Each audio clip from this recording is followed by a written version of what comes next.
Alrighty, so I'm in the process of staining this Archtop guitar, kind of more traditional type of Archtop. It's going to be like a honey blonde type color. So I mixed my own, and I just used red, yellow, and brown. And I started with just kind of equal ratio of each color. And that's some scrap maple and tested it out till I kind of got the concentration I wanted, which is this. So I've done I wiped over it once. I've just been doing a lot of sanding on it. Did a kind of a light wash coat. Was pretty happy with it. So I'm gonna keep kind of building contrast. I'm just using a t-shirt. Cut off a piece of the t-shirt.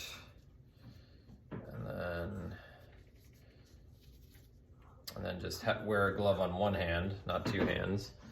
That would make too much sense.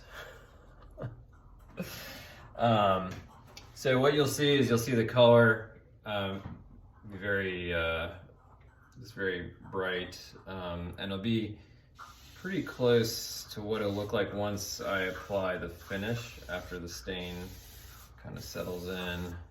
So you can kind of see right now, since I mixed the stain and denatured alcohol, you'll see in a few seconds this will kind of gas off and then be more muted coloring.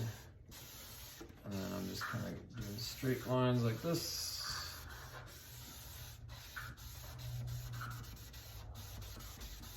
As I'm going, I'm slightly squeezing the rag a little bit to kind of because it's super saturated when I soaked it, to kind of slowly release more stain as I go. So I'm gonna do the same thing, kind of just refold it to a fresh, dip it in the stain, kind of press it against the side. Don't want it all the way dry though.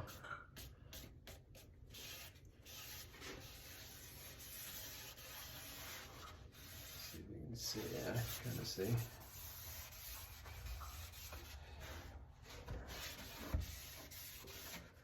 Just kind of work my way around. I always like to do the backboard, sides, and then the top. I don't know, it's just the order that I like to go in. All right, so now I'll do the top. Dip it in the jar again. And then just kind of pick one side, back and forth. You have to be careful with the soundboard because the jagged edges and corners of the sound holes, sometimes they'll kind of tear the rag, and that can create like you're dragging little streaks. And also you want to make sure if you snag it on the sound hole that it's not going to then drag wood fibers as you're wiping the stain on.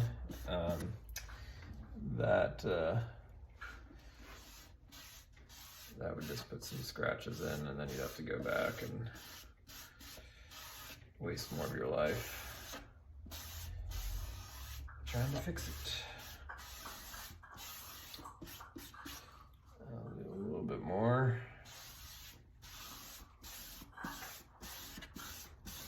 Now I'll kind of overlap a little bit.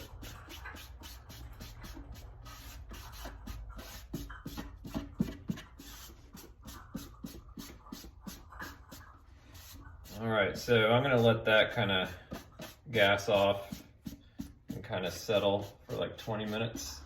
Then I'm gonna make sure it looks good. And then I will go ahead and start French polishing. The neck I've already gotten French polished, or largely. You kind of see with the shellac on, you know, how it kind of changes. So this maple is from the same board that I milled down for the sides and for the backboard, so it should be very similar as far as that goes. All right, so I'm gonna let this thing dry and then start French polishing.